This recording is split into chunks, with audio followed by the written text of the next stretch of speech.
இன்றைய வேதவசனம் ஏசாயா 58:14.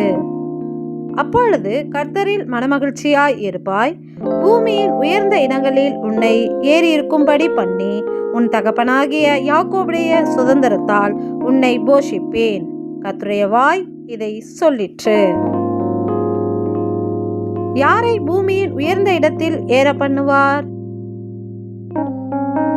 ஓய்வு நாளை மனமகிழ்ச்சியின் நாள் என்றும், கர்த்தருடைய பரிசுத்த நாளை மகிமையுள்ள நாள் என்றும் சொல்லி அதை மகிமையாக எண்ணுவாயானால் என்ற வார்த்தையின்படி கர்த்தருடைய ஓய்வு நாளை ஒரு கடமையாகவோ அல்லது சடங்காகவோ அல்லாமல்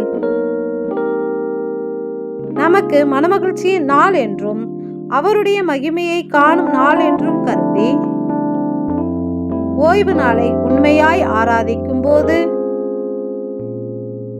அவருக்குள் நம்மை மகிழ செய்து நம்மை பூமியில் உயர்ந்த இடத்தில் வைத்து நம்மை மகிமைப்படுத்துவார். எங்களை உயர்த்தி வைக்கும் எங்கள் அன்பு தகப்பனே, உமக்கு நன்றி செலுத்துகிறோம். நன்றி.